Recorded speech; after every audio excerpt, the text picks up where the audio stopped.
आज हम करने वाले हैं MTE04 का चैप्टर नंबर 2 जिसका नाम है कॉम्प्लेक्स नंबर। स्टेप वाइज चलेंगे। सबसे पहले हम पढ़ेंगे बेसिक्स, उसके बाद पढ़ेंगे मॉड्यूलस कैसे निकालते हैं, उसके बाद पढ़ेंगे आर्गुमेंट, फिर एडिशन में क्या होता है, सब्ट्रैक्शन में क्या होता है, मल्टीप्लिकेशन में क्या होता है, डिवीजन में क्या होता है, और आखिरी में पढ़ेंगे सबसे इंपॉर्टेंट टॉपिक, वो है roots of a complex number. सबसे पहले बात करते हैं कुछ बेसिक्स की कि कॉम्प्लेक्स नंबर होता क्या है, उसमें कौन सा रियल पार्ट होता है, कौन सा इमेजिनरी पार्ट होता है। तो ये देखिए, ये है आपका कॉम्प्लेक्स नंबर। कॉम्प्लेक्स नंबर को जो है Z से डिनोट किया जाता है और इसमें जो है एक जो नंबर है वो होता है रियल और एक होता है इमेजनरी। ये आपको पता होगा, हल्का फुल्का लेते हुए चलेंगे। आई की जो वैल्यू होती है वो होती है √-1 और आई स्क्वायर में जब आप इसका स्क्वायर करोगे तो यहाँ से सिंपली अंडर रूट हट जाएगा, -1 बचेगा। इस वाले को आप बोलते हो रियल पार्ट, इस वाले को बोलते हैं इमेजनरी। इमेजनरी क्यों बोलते हैं, बल्कि मैं आपको एक बार बता दूँ, एक्स और वाई जो है बिलोंग्स करते हैं रियल नंबर को। मतलब ये एक्स और वाई कुछ भी हो सकते हैं, -2, 3, 1/2, 3, 4 कुछ भी हो सकते हैं। बस इमेजनरी इसलिए बन गया क्योंकि आई से इंटू हो गया। अब देखो इसका मतलब क्या है, जैसे कि मान लो मैंने आपको बोल दिया 3, ये एक ऑड नंबर है। अब इसको आपको इवन बनाना है तो इसको आप क्या करोगे, या तो 2 से मल्टीप्लाई कर दोगे, या 4 से मल्टीप्लाई कर दोगे, या 6 से मल्टीप्लाई कर दोगे। जो भी रिजल्ट आएगा वो इवन नंबर होगा। उसी तरीके से ये और ये तो रियल नंबर है, लेकिन देखिए यहाँ पे इमेजनरी पार्ट से इस पर मल्टीप्लाई कर दिया है तो इसलिए इमेजनरी बन गया। मान लीजिए अगर x की वैल्यू अगर 0 हो जाती है तो ये जो कॉम्प्लेक्स नंबर है प्योरली इमेजनरी होगा, क्योंकि ये चीज़ 0 हो जाएगी और यही चीज़ बचेगी। अगर y 0 हो जाता है तो ये जो कॉम्प्लेक्स नंबर है प्योरली रियल होगा, क्योंकि इसमें खाली x का टर्म बचेगा। x जो है रियल नंबर होता है और y जो है इमेजनरी नंबर होता है। बट आपको एक बात बता दूं, i जो है वो कोई रियल नंबर नहीं होता, इसलिए मैंने इस चीज़ को यहाँ लिखा है। ये तो रही पहली बात। दूसरी बात अब आती है इसमें कॉन्जुगेट क्या होता है। देखिए, जब भी आपको कॉन्जुगेट निकालने को बोला जाएगा तो आपको करना कुछ नहीं है, खाली जो आई वाला होगा उसका साइन चेंज करना है।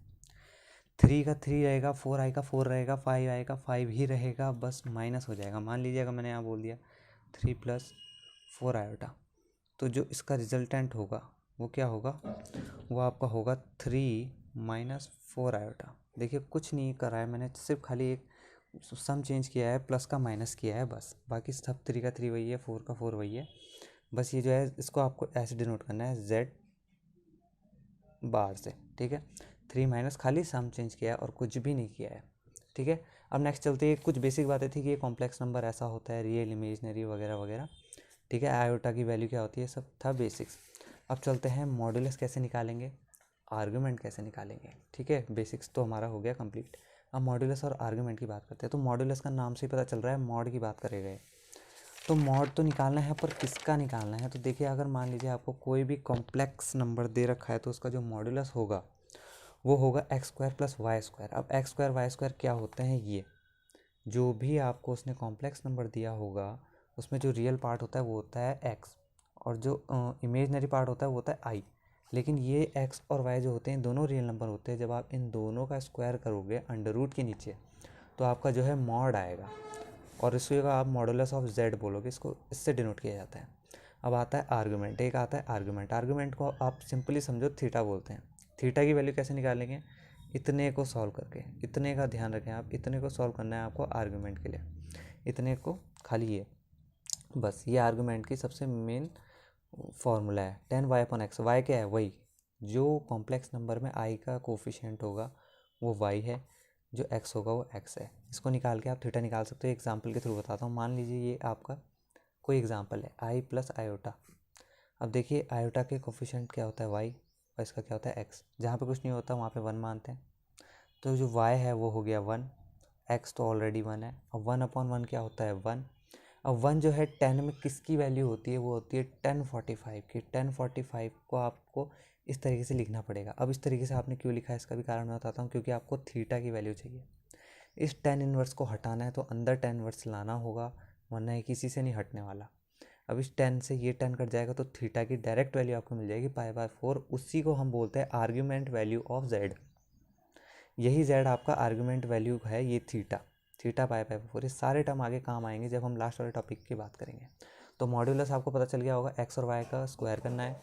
आर्ग्यूमेंट आपको पता चल गया होगा, कॉम्प्लेक्स नंबर जो भी होगा इस फॉर्म में y की वैल्यू रखनी है ऊपर, x की वैल्यू रखनी है नीचे, और जो भी वैल्यू आएगी आपको, ये तो आप लिख कर ले लो कि अंदर जो भी वैल्यू आएगी वो 10 का टेबल होगा ही होगा, क्योंकि बाहर वाले 10 को हटाने तो अंदर वाला 10 काटना पड़ेगा, तो इसलिए अंदर वाले 10 को लिया तो बाहर वाले 10 से अंदर वाला 10 कटा, तो थीटा की डायरेक्ट वैल्यू आ गई π/4।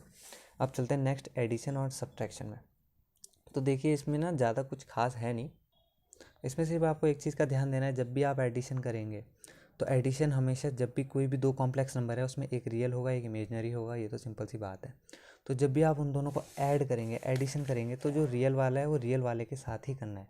जैसे अगर मैं आपको बताऊँ, ठीक है, अब मान लीजिए आपको देखिए दो आपको कॉम्प्लेक्स नंबर दिए गए हैं, अब आपको बोला है इसका एडिशन करो, तो जब आप इसका एडिशन करोगे Z1 + Z2, तो आपको जो x का है वो x के साथ ही करना है, मतलब ताकि जो रियल पार्ट है वो रियल पार्ट ही रहे, प्लस जब आप इसको इससे करोगे तो y आपका जो है आ जाएगा कॉमन और अंदर बचेगा y2 + y2।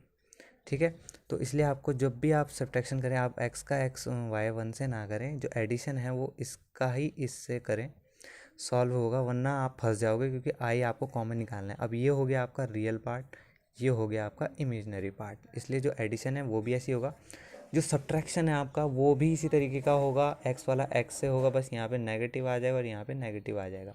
जो एडिशन और सब्ट्रैक्शन में है उससे एक जो मॉड्यूल वो बनेगा वो भी एक कॉम्प्लेक्स नंबर ही होगा। कैसे? क्योंकि देखिए जब आप इसको, अगर यहाँ 1 है या 2 है तो यहाँ आ जाएगा -1, अगर यहाँ -2 है 1 है, तो कोई भी नंबर हो रियल नंबर ही होंगे, या ये आई जब तक यहाँ है तब तक ये कॉम्प्लेक्स नंबर ही होगा। तो एडिशन सब्ट्रैक्शन आपको समझ में आ गया। मल्टीप्लिकेशन एंड डिवीज़न भी यही है और कुछ नहीं है।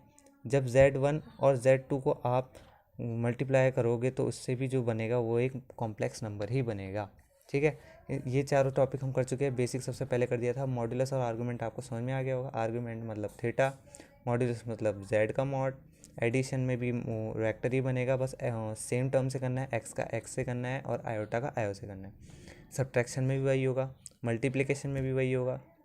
डिवीज़न तो काफ़ी आसान है, वो मैं आपको लास्ट वाला। अब मेन टॉपिक आता है roots of a complex number. ये इस पूरे चैप्टर का सबसे इंपॉर्टेंट टॉपिक है और ज़्यादातर एग्जाम में पूछा गया है। अब इससे किस टाइप के क्वेश्चन आते हैं आइए उसको देखते हैं। एग्जाम्पल के तौर पे मैंने ये वाला जो आपका ये वाला ही है एग्जाम्पल लिया है। इसमें देखिए इसने क्या बोला है, obtain all the fifth roots of i in C. मतलब आई क्या है, एक कॉम्प्लेक्स नंबर है, तो इसके फिफ्थ रूट्स निकालने हैं। अब आपको एक बात मैं बता दूँ, इसके फिफ्थ रूट्स निकालने हैं, मतलब ये देखिए ये कुछ इक्वेशन के मुताबिक आपको चलना पड़ेगा। The unique positive nth root obtained in E33 by 1/x, मतलब जितने रूट निकालने हैं वो 1/n में आएगा। अब देखिए इस क्वेश्चन को करने के दो तरीके हैं, मैं दोनों को एक एक करके बताता हूँ। तो देखिए ये है आपका वाला क्वेश्चन। आपको एक बात पता होनी चाहिए, पोलर फॉर्म जो होती है कॉम्प्लेक्स नंबर की वो ये होती है पोलर फॉर्म। ये आपको पीछे दी गई है, आप वहाँ से भी देख सकते हैं। ठीक है, ये सारी चीज़ें मैं आपको एक एक करके बताता रहूँगा। ये आपकी पोलर फॉर्म यहाँ पर होगी, ये रही, यहाँ पे आपकी ये पोलर फॉर्म है, यहीं से मैंने उठाई है। ठीक है, ये सारी चीज़ें मैं आपको लास्ट के क्वेश्चन में बता दूंगा, इसलिए मैंने इनको स्किप किया है। सारी चीज़ बताता हूँ मैं आपको ये होगा कैसे। ठीक, अब देखिए इस पोलर फॉर्म में क्या क्या फिल करना है हमें, एक तो आर, एक तो थीटा। अब आर कैसे निकलेगा और थीटा कैसे निकलेगा? पहला तो तरीका है आपको थीटा और आर दोनों निकालने का। पहले आपको देखनी है कि जो आपको वो दिया है, इक्वेशन दी है वो कौन सी दी है। अब इसमें जो है इस वाले जो इसमें खाली आयोटा दे रखा, इसका मतलब आज आप उसके साथ कुछ भी ऐड कर सकते हैं। ज़रूरी नहीं आयोटा दे रखा तो आप वहीं पे क्वेश्चन छोड़ दें।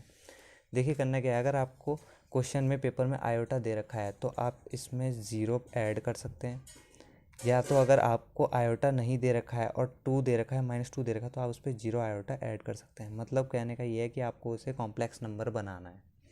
अगर रूट निकालने हैं कॉम्प्लेक्स नंबरों से बनाना ज़रूरी है। अगर आपको पेपर में ये दिया है तो आप +0 कर सकते हैं, कोई फ़र्क नहीं पड़ता, क्योंकि 0 का आई ही आना है। अब अगर आपको खाली -2 दे रखा, बोल रखा है इसके रूट निकालो, तो आपको 0 आयोटा कर देना है, क्योंकि वो 0 -2 के इक्वल ही होगा। बस आपको बनाना है कॉम्प्लेक्स नंबर। ठीक, अब देखिए यहाँ पे आयोटा है, मान लीजिए मैंने इसके साथ +0 कर दिया पर लिखा नहीं है। अब ये मैंने क्यों किया? जब आप ऐसा करेंगे तो आपको आर की वैल्यू मिल जाएगी और थीटा भी आ जाएगा। अब देखिए आर कैसे आता है, जेड मॉड। अब जेड मॉड मैंने बताया था आपको कैसे निकालते हैं, एक्स का स्क्वायर √y का स्क्वायर। एक्स क्या होता है, ये तो 0 है क्योंकि एक्स कोई टर्म ही नहीं है, और वाई किसका कोफिशिएंट होता है, आयोटा का, मतलब आई का स्क्वायर। अब 1 का स्क्वायर √ तो आपको पता है ये 1 होता है। इसी तरीके से हमारी जो आर की वैल्यू है वो आ गई आपकी 1, और इसमें आपने रख दिया R1। ठीक, अब देखिए थीटा कैसे आता है? थीटा मैंने आपको बताया था आर्गुमेंट होता है। आर्गुमेंट मतलब tan inverse y upon x, ये आपका थीटा निकालने का तरीका होता है। अब y क्या है? जो आयोटा का कोफिशिएंट है मतलब 1। x क्या है आपका? 0, कुछ है ही नहीं। मतलब tan इनवर्स जो है आपकी वैल्यू आ रही है वो आ रही है आपकी 1/0, जो कि क्या होती है? नॉट डिफाइंड होती है। अब आपको पता होना चाहिए कि जब आप नॉट डिफाइंड की बात करो, मान लीजिए ये है, अब 10 में नॉट डिफाइंड किसकी वैल्यू होती है? 1/0 क्या होता है? Not defined. अब ये नॉट डिफाइंड आया था आपका। अब 10 में नॉट डिफाइंड किसकी वैल्यू होती है? तो आपको पता होना चाहिए 1090 की। अब 1090 को आप क्या लिख सकते हो? π/2। 10 से 10 कटा, थीटा की डायरेक्ट वैल्यू आ गया आपके पास π/2, मतलब थीटा भी आ गया आपके पास π/2 और आर भी आ गया 1।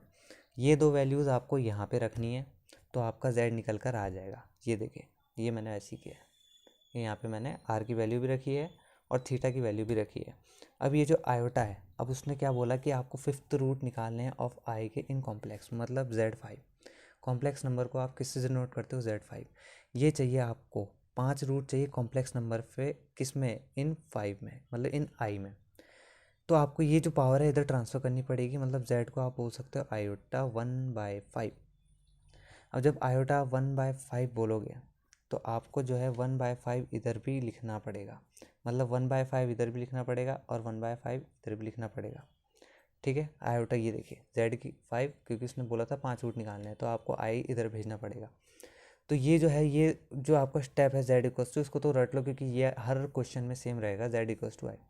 फिर आपको r और थीटा की वैल्यू निकालनी है। मैंने आपको बताया कैसे। r की वैल्यू आप निकाल सकते हो मॉड z से और थीटा की वैल्यू निकाल सकते हो आप आर्गुमेंट z से। इस तरीके से निकालोगे तो आपकी ये इक्वेशन आ जाएगी। एक और तरीका है, अब वो वाला देखो, ये वाला। ठीक है, अब देखिए क्वेश्चन सेम वही है। अब roots of a complex number निकालने, ये सब कुछ सेम वही है, बस ये देखिए ये सब कुछ सेम वही है, यहाँ तक सही है। जो डिफरेंस आता है वो अब आएगा। अब देखिए, अब इक्वेशन बना दी उसने r cos theta equals to 1। अब ये 1 कहाँ से आया? क्योंकि देखिए जो r cos थीटा है वो क्या है? साइन का। ये देखिए r, ये मैंने मल्टीपल में है, ये दोनों में रहेगा। तो ये साइन थीटा जो है ये क्या है? आयोटा का कोफिशिएंट है, मतलब कोफिशिएंट कंपेयर करना है आयोटा का आयोटा के साथ, रियल का रियल के साथ। अगर आप कर दें यहाँ +0, कोई फ़र्क नहीं पड़ता तो कर दो। अब देखिए आयोटा साइन थीटा मतलब आर थीटा, आई से आई कट जाएगा तो यहाँ क्या बचेगा? 1। आर कॉस थीटा यहाँ कुछ नहीं था तो यहाँ 0। अब मुझे चाहिए यहाँ पे थीटा, तो देखिए अब मैंने इन दोनों को डिवाइड कर दिया है। दोनों को डिवाइड करने पे क्या होगा? आर से आर कट जाएगा, sine theta upon cos theta equals to tan theta आ जाएगा, और ये 1/0 क्या हो जाएगा? Not defined. अब टेन थीटा में नॉट डिफाइंड की वैल्यू कब होती है? ये होती है आपकी 1090 में। 10 से 10 कटा, आपको थीटा की वैल्यू मिल गई 90, π/2 भी बोलते हैं इसको। अब आपको थीटा जब π/2 मिल गया तो अब आपको आर की वैल्यू भी मिल जाएगी। देखिए कैसे। अब आपको थीटा की वैल्यू इन दोनों में से किसी में भी डाल देनी है, मतलब अगर मैंने इसमें डाल दी तो साइन 90 कितना होता है? 1। अब आर की वैल्यू 1 आ गई। तो देखिए जब थीटा और आर आपको 1 मिल गया तो आपको इस वाली इक्वेशन में वो थीटा और आर डाल देना है। जब आप थीटा की इक्वेशन डाल दोगे तो ये आपकी जो इक्वेशन है कुछ इस टाइप से होगी। अब जो नेक्स्ट स्टेप आता है, अब आपको ये स्टेप 2 होना चाहिए, ये स्टेप आपको रटना है। जो भी आपका ये जो साइन थीटा कॉस थीटा आया, आपको इसको 2 एंड पाई के साथ ऐड कर देना है। ओनली थीटा को, दोनों जगह कुछ भी आए आपका, π/4 आए, π/2 आए, π/3 आए, पाई आए, तब भी आपको 2πn के साथ उसे ऐड करना है। ये आपका स्टेप 2 होना चाहिए। ये आपका स्टेप 1 किया कुछ नहीं है, इसके साथ कंपेयर किया, इन दो की वैल्यू निकाली, क्योंकि आई के साथ कंपेयर होगा और जो रियल नंबर है उसका रियल नंबर के साथ। 0 एक रियल नंबर है इसलिए मैंने 0 लिया। रियल नंबर तो वैसे सारे ही होते हैं। फिर इन दोनों को डिवाइड करके tan थीटा की वैल्यू निकाली। क्यों निकाली? ताकि थीटा मिल जाए। ये जो दोनों वैल्यू हैं मैंने इसमें डाली, ये इक्वेशन आपकी इसके सामने आ गई। अब आई क्या है आपका? देखिए z क्या है? आई की पावर 5। अब जो n की वैल्यू है वो 1 2 3 4 5 तक कितने भी जाएगी। ठीक, अब आया मैं अकॉर्डिंग टू क्वेश्चन। अब देखिए z की वैल्यू क्या था? आपको 5 रूट निकालने थे आई के, मतलब z के 5 रूट निकालने थे। z क्या है? कोई भी कॉम्प्लेक्स नंबर, और कॉम्प्लेक्स नंबर उसने आपको क्या दिया है? आई। वो आप हर क्वेश्चन में वही करेंगे। अगर आपको कोई भी कह रहा हो कि फाइंड द 5th रूट्स अगर बोलता है या 6th रूट्स बोलता है और आपको देता है 1 + आयोटा, तो आप जो करेंगे 1 + आयोटा, तो ये जो होगा z इक्वल्स टू 1 + आयोटा 1/6, इस तरीके से आप निकालेंगे। ये एक बात आपको ध्यान में रखनी है। फिर जब आप इसको इक्वेशन में डाल देंगे 1/5 तो वो दोनों जगह आएगी पावर, क्योंकि ये इसी की वैल्यू है। 1/5 यहाँ भी आएगा, 1/5 यहाँ भी आएगा। अब बात आती है डी मोवरेज थ्योरम, जो इससे एक पहले टॉपिक गया है, उसमें कुछ नहीं है, छोटा सा एक लॉजिक है। वो ये कहता है कि अगर कोई भी पावर है इस पूरे टर्म के ऊपर तो वो थीटा के साथ ऐड हो जाएगी।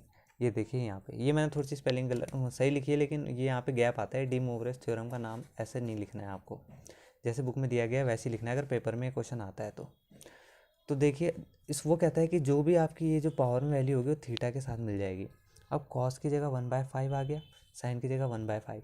अब आप जब इसको अंदर के लिए सॉल्व करेंगे तो अंदर जाएगा 2n π/5 ऑन π/10 होगा ये। तो जब आप इसको सॉल्व करेंगे तो ये कुछ ऐसा आएगा। ये एक बहुत इम्पॉर्टेंट सी इक्वेशन है जिसने आपका पूरा क्वेश्चन टिका रखा है। अगर आपने ये सही बना दी तो आपका पूरा क्वेश्चन सही जाएगा। पहला वाला जो टाइप था उसमें भी यही था, यहाँ तक का जो है अलग था, बस उसके अलावा कुछ नहीं था। ये चीज़ इसकी तरह ही होगी जो आपकी इसकी तरह से हुई, बस जो फ़र्क आता है वो आता है आपका आयोटा और मॉड की वैल्यू निकालने में। इसमें जो है हमने थीटा और आर की वैल्यू निकाली है कोफिशिएंट को कंपेयर करके। आप लिख भी सकते हैं comparing both side, equation 1 equation 2 भी डाल सकते हैं, डिवाइडिंग बोथ द इक्वेशन ऐसे लिख सकते हैं। जितना एक्सप्लेन करके लिखेंगे उतना आपके ज़्यादा मार्क्स आने के चांसेस होते हैं। तो इसमें तो क्या करा आपने, इक्वेशन बनाए उन्हें डिवाइड करा और लिख दिया। इसमें क्या करा आपने, डायरेक्ट निकाला जेड मॉड और आर्गुमेंट थीटा y/x करके। आपको दोनों में से जो तरीका पसंद आता है आप दोनों में से वो कर सकते हैं, पर इक्वेशन आपकी यही आएगी, इक्वेशन में कोई डिफरेंस नहीं होगा। बाकी जो इसके आगे का जो वो है प्रोसीजर है वो पूरा इसकी तरह ही है। cos 2n π के साथ आपको ऐड करना है। अब देखिए जब आपकी ये वाली इक्वेशन आ जाएगी, ये वाली इक्वेशन जब डी मोवरेज थ्योरम आपको लिखना पड़ेगा, आपको बताना पड़ेगा कि आपने किया कैसे है। जब आप ये बता देंगे तो उसके बाद आपको जब ये इक्वेशन आपकी जो आएगी इसको सॉल्व कर देना है। सॉल्व करके जो है आपको ये लिख देना है। अब आपको डिपेंड करना है n की वैल्यू। n की वैल्यू आपकी 4 तक आएगी। क्यों, अब ध्यान से सुनिए। उसने क्या बोला था, 5th रूट निकालने ऑफ i के। मैं ले रहा हूँ 0 से लेके 4 तक के नंबर कितने हो रहे हैं, 1 2 3 4 5। तो मतलब ये 5 वैल्यू है। जो बुक में उसने दिया है उसने क्या लिया है, एक तो 0 लिया है, एक +1 लिया है, एक -1 लिया है। तो देखिए 3 तो ये हो गए, एक +2 लिया है, एक -2 लिया है। ठीक है, तो उसके भी 5 रूट है, पर मैंने 1 to 4 लिया है, मतलब 0 to 4 लिया है 5। आप 1 to 5 नहीं लेंगे, क्योंकि आप जब भी बोलेंगे कि हम 0 से स्टार्ट कर रहे हैं इसलिए मैंने 0 to 4 लिया है, क्योंकि 5 रूट ही हो रहे हो। अब n की वैल्यू रखना है आपको, लिखना है when n = 0। तब आपको यहाँ पे 0 की वैल्यू डालनी है, जो आएगा उसे लिखना है। n = 1। इसके बाद क्वेश्चन कुछ भी नहीं है, खाली n की जगह पे 1 2 3। अगर कॉस और साइन थीटा की जो वैल्यूज़ है आपको टिपिकल लगती है, 27 आती है, 21 आती है, 13 आती है, तो आप उसको वहीं पे छोड़ देंगे। सॉल्व करने लायक है कीजिए, नहीं आता सॉल्व करने लायक वहीं पर छोड़ दीजिए, आपका क्वेश्चन वहीं कंप्लीट हो जाएगा। एक बार और बताता हूँ मैंने किया क्या। मैंने कुछ भी नहीं किया, जो आपको क्वेश्चन दिया गया था mod x mod z, इसको तो छोड़ दीजिए क्योंकि ये पहले वाले प्रोसेस में है। तो रूट्स निकालने के लिए कॉम्प्लेक्स नंबर के लिए सबसे पहले मैंने इस इक्वेशन के साथ उसे इक्वल रखा, फिर कंपेयर करें बोथ साइड। फिर जब बोथ साइड को कंपेयर करा तो आर साइन थीटा के साथ ये वाला और आर कॉस थीटा के साथ उसका रियल वाला, जो कि मैंने पहले बताया था। थीटा और आर की वैल्यू निकाली, इन थीटा और आर को इस पे रख दिया। अब जेड क्या चाहिए उसको, कॉम्प्लेक्स नंबर के 5th रूट चाहिए, मतलब आई के 1/5 रूट चाहिए।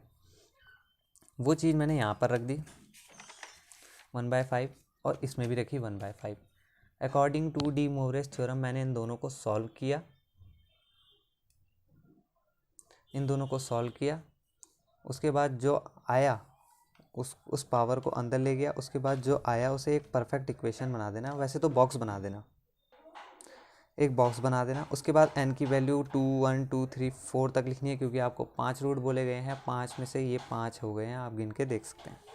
फिर आपको लिखना है when n = 0, क्योंकि आपने 5 लिए, n की जगह पे 0 रखेंगे, फिर when n = 1, फिर वो मैंने इसलिए लिखा है क्योंकि वो बहुत आसान है, बच्चा भी कर लेगा। ठीक है, तुम आई होप आपको समझ में आ गया होगा। इसके बाद ज़्यादा कुछ बचता नहीं है। ठीक है, इसके बाद ज़्यादा कुछ वो पूछता नहीं है, बस बाकी यही आपका जो था सबसे मेन टॉपिक यही था कि रूट्स बताने थे कॉम्प्लेक्स नंबर के। राइट, बाकी और इसमें कुछ है नहीं। सबसे ज़्यादा आप इसी में प्रैक्टिस करें। इसको अगर आप करते हैं तो आपको मेरे ख्याल से इस जो चैप्टर का जो आपको 3 to 5 मार्क्स का आएगा वो आपका ऑलरेडी क्लियर हो जाएगा। इसके बाद आप ये वाला भी ज़रूर करें, ये वाला, इस वाले के टाइप करें खूब सारे, ये नहीं आएगा पर ऐसी फॉर्मेट में आएगा, आपको बोल देगा कि obtain in the form of a + ib। तो इसी के साथ इस चैप्टर को ख़त्म करते हैं।